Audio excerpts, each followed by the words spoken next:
Olá pessoal, tudo bem com vocês? Estou aqui de novo para a gente falar de mais um capítulo do Mulheres que Correm com Lobos, na verdade 2. Eu tinha me esquecido que esse mês a gente ia ler 2 capítulos e nas redes sociais, nas outras redes eu corri e corrigi hoje, porque eu tinha esquecido que na verdade era o capítulo 12 e 13, né? Eu tinha lido 13 já, mas eu tinha esquecido de postar nas redes, então aí se você segue, dá uma olhadinha lá que já tá lá a postagem do capítulo 13 também, tá? Um espaço pra gente discutir, pra gente falar sobre esse capítulo. Mas nesse vídeo eu já vou falar dos 2 então, porque eu já fiz a leitura dos 2 e acho que a gente tem bastante coisa pra conversar esse mês, né? Porque realmente são 2 capítulos muito, muito importantes na estrutura geral do livro, no processo todo que a Clarissa coloca, porque eu imagino que vocês também estejam percebendo aí que a Clarissa, nessa junção desses contos, dessas histórias, dessas fábulas, ela está criando uma jornada pra gente, né? Existe uma série de degraus que são percorridos e apesar dos textos terem sido escritos em épocas muito distintas do processo dela e do processo da criação do livro, essa construção ela vai acontecendo em camadas, né? Eu não sei se é porque a gente está lendo de uma forma muito mais lenta, fica muito perceptível isso, o quanto cada um dos capítulos parece que vem complementar os outros, né?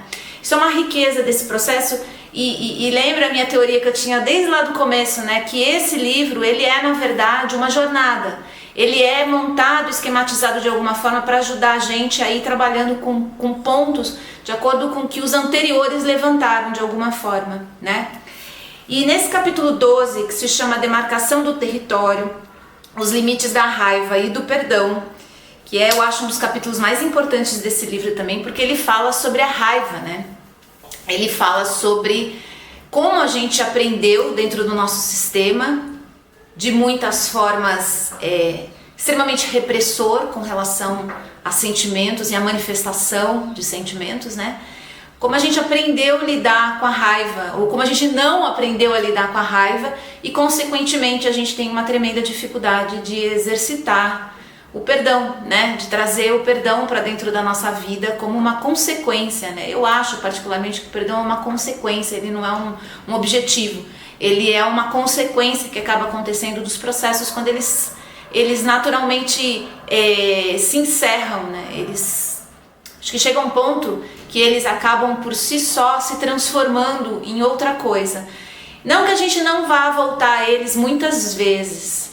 E as situações mais traumáticas, mais duras da nossa vida, eu acho que tem sempre uma necessidade da gente revisitar de tempos em tempos, né? Parece que as próprias cicatrizes pedem por isso, né? Como a própria Clarissa fala aqui, pra gente voltar e trabalhar mais uma vez o coeficiente emocional que a gente vivenciou ali. Sempre é libertador. Nunca é fácil, é sempre um pouco dolorido. Mas é muito libertador a gente viver esses processos e cada vez que a gente revive é uma oportunidade que a gente tem de se liberar mais, de uma forma mais potente ainda, né?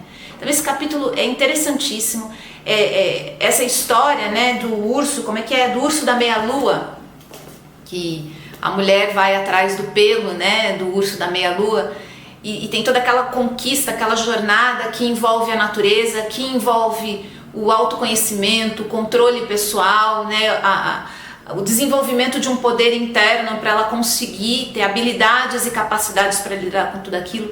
É muito bonita a maneira como foi representada as estruturas e os processos de dor que a gente vive, de raiva, de ira, de ódio, de medo, de tristeza, enfim.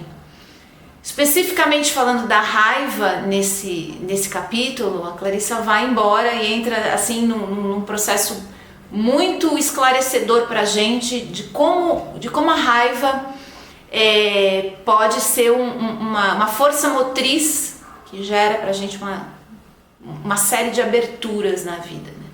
Não que a gente deva buscar por ela, mas diante dela utilizar aquilo como uma força de ação potente, principalmente, né? Eu acredito muito nisso, de criação. Na hora que a gente está sentindo dor, talvez a gente não consiga essa visualização assim tão clara, mas conforme o tempo vai moldando a nossa energia e a nossa consciência dentro desses processos, fica mais fácil a gente identificar como os processos criativos podem se alimentar de todas essas vivências que a gente teve, né? Por isso que quanto mais experiências e quanto mais a gente conseguir valorizar e honrar as cicatrizes que a gente tem, mais o nosso processo criativo ganha com isso, né? Em todos os aspectos da vida. Logo no começo desse capítulo, a Clarissa usa uma expressão que me chamou muito a atenção, e não é à toa que isso acontece, né? Na hora que eu li isso nesse capítulo, eu imediatamente associei com outro livro. Ela fala sobre as mulheres que amam demais, né? E eu imaginei por um momento que ela ia entrar nesse capítulo, nesse movimento da mulher que tenta de alguma forma transformar o seu parceiro ou parceira para que as coisas e a relação e a vida funcionem de uma forma mais adequada. E naquele momento que ela usa esse termo, né, mulheres que amam demais, eu lembrei desse livro aqui, que é um livro com mais de 20 anos de estrada aí, né, Mulheres que Amam Demais, da Robin Norwood. Acho que muita gente conhece esse livro aí. E eu acredito que eu já fiz uma leitura desse livro em algum momento, mas eu não me recordo muito em detalhes, não. Agora eu quis reler ele com bastante calma. Não é uma leitura que eu terminei ainda, porque está longe, bem longe de ser um livro fácil de ser lido, né? É até uma dica que eu deixo aqui junto com essa sugestão de leitura, que se você começar a ler e perceber que realmente é uma carga grande demais para você lidar agora, não tem problema, deixa ele guardadinho e você volta num outro momento.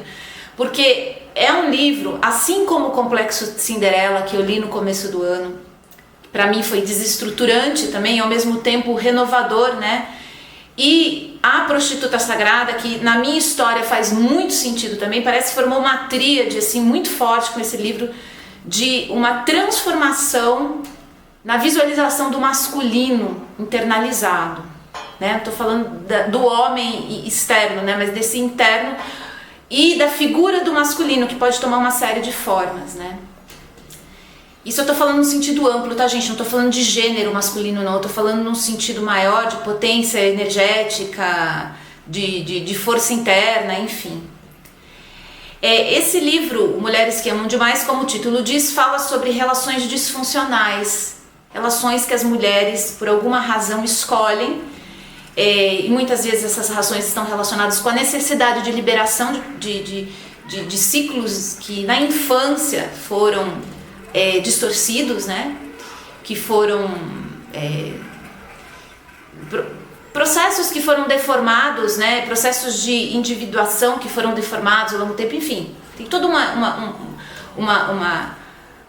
uma lógica de raciocínio que a Robin usa. Ela é psicóloga, então ela tem um embasamento assim bem profundo, mas ela também tem uma forma muito direta e aberta de falar. Esse livro, assim como Codependência, que é um outro livro também que eu gosto bastante, ele fala e compara muito as questões relacionais com os vícios, com as compulsões e com os ciclos repetitivos, né? Os ciclos condicionados. Então, é um livro que não tem como não conversar com todo mundo em algum nível, em algum ponto, né? Não importa se são mulheres, pode ser homens também que amam demais, não tem grande diferença.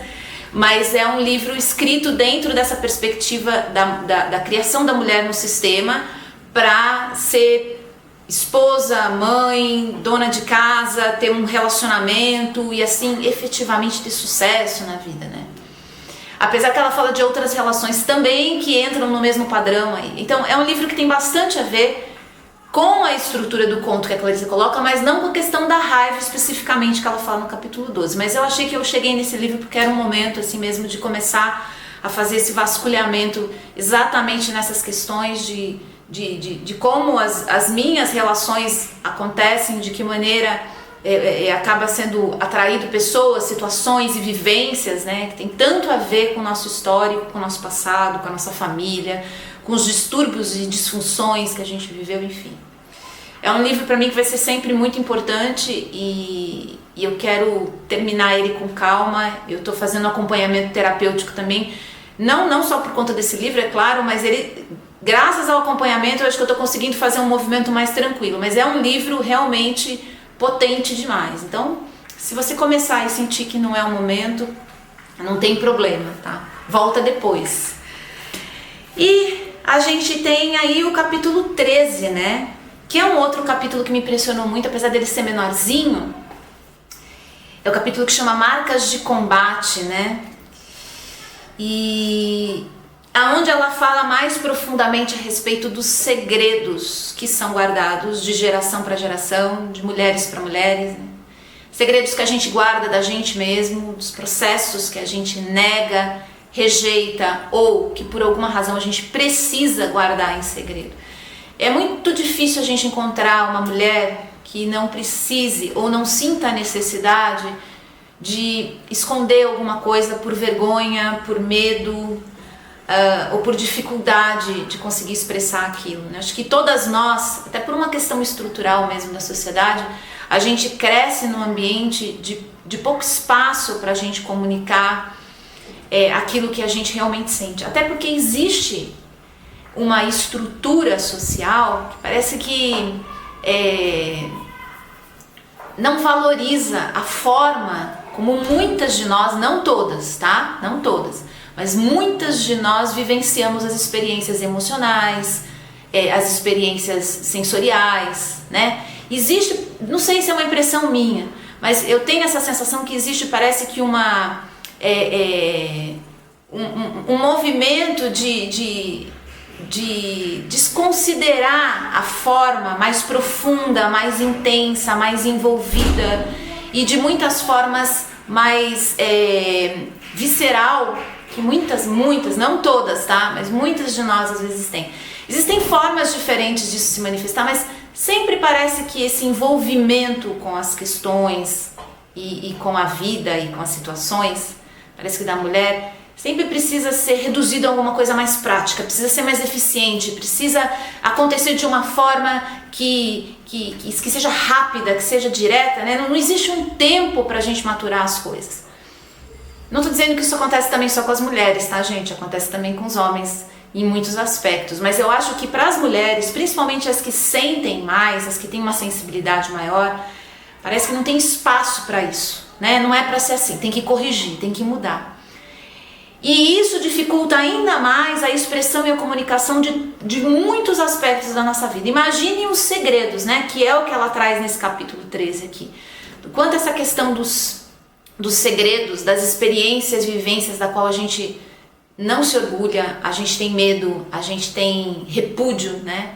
Quantas coisas nós fomos expostas em vários momentos da vida que literalmente fragmentaram a gente, né? Partiu a nossa força interna mesmo em muitos pedaços, né? Quantas vezes isso não aconteceu e a gente não tinha nem como partilhar de uma maneira realmente potente, né, com outras pessoas. A gente pode até às vezes trocar, mas não é exatamente isso. Isso é uma coisa muito interessante que a Clarissa fala sobre esse momento em que a gente revela o segredo, em que a gente conta o segredo. As pessoas para as quais a gente vai fazer isso, como elas devem ter esse acolhimento, porque diante de uma situação, muitas vezes o máximo que a gente pode fazer é tentar se aproximar daquele núcleo que sofre, né? daquele centro íntimo que a pessoa está tentando expor, e muitas vezes a gente não consegue, né? Então, o máximo que eu acho que a gente consegue fazer em muitas situações é essa aproximação, e a Clarissa fala muito sobre isso. Eu achei esse capítulo interessantíssimo, inclusive para debates dentro de grupos de mulheres, para que a gente possa aprender a se ouvir e acolher a dor das outras mulheres de uma maneira mais empática e mais acolhedora, compreensiva, né? Sem tanto, muitas vezes, entrar nesse aspecto que eu coloquei lá no começo da discussão desse capítulo, que não é assim, vamos mudar, vamos transformar, vamos esquecer, vamos passar por cima, não, isso não acontece. A gente tem muito essa identificação com esse movimento de fugir, né, das questões mais profundas, ou de avaliar de uma forma superficial e pouco humanizada o que está acontecendo com o outro, né, o que aconteceu, julgamentos, críticas, tudo isso que que assume uma forma dentro da gente e também se manifesta na nossa relação com as outras pessoas. Então eu achei esse capítulo assim muito rico nesse potencial de discussão com outras mulheres, né? Se eu tivesse a oportunidade de ter grupos com outras mulheres para trazer a discussão desse capítulo, que além de menor, ele fala muito sobre essa questão do acolhimento da dor das outras mulheres, né? Quanto a gente não aprendeu a fazer isso. Ou a gente faz na melhor das intenções, mas sem uma habilidade real para fazer a outra pessoa sentir que esse segredo que estava corroendo ela, que estava judiando dela, que estava sugando ela de alguma forma, e não importa o tamanho desse segredo, a procedência dele, a forma dele, não importa. Se aquilo está de alguma forma ferindo alguém e essa pessoa tem a necessidade de contar aquilo, a gente precisa estar de alguma forma numa condição adequada para receber isso, né? Eu acho isso muito importante para a gente discutir cada vez mais, e discutir de uma forma cada vez mais ativa, porque se a gente tem essa troca, eu acho que todos os problemas eles ganham uma forma diferente já, né? E as resoluções podem se multiplicar, né? Esse ambiente de acolhimento, ele é muito importante, e eu também estou nessa tentativa de cada vez conseguir exercitar mais esse lugar de escuta e de abertura para poder receber tudo que me chega, né? E também conseguir cada vez mais me colocar no papel de abertura também para poder contar os segredos, todos eles, porque apesar dela falar de segredos maiores aqui, até segredos de família, segredos que tem um vulto maior, eu acho que tudo pode ser categorizado nessa categoria de segredo. Tudo aquilo que a gente não consegue com facilidade contar, né? Tudo aquilo que pra gente é mais difícil, que a gente se sente desencaixado por estar vivendo aquilo, né? Até coisas mais sérias, que são abusos, violências e coisas do gênero. Quantas histórias a gente não conhece de mulheres que declaram que não conseguiam contar, tinham vergonha de contar, tinham medo de contar, ou contavam para pessoas que sem habilidade não conseguiam também de alguma forma gerar um campo de força suficiente para ajudar, né? Eu volto a ressaltar uma coisa que pra mim, né, na minha visão, tá, gente? Isso aqui tudo que eu tô falando são opiniões minhas, assim, não tem nada de fundo de verdade absoluta aqui.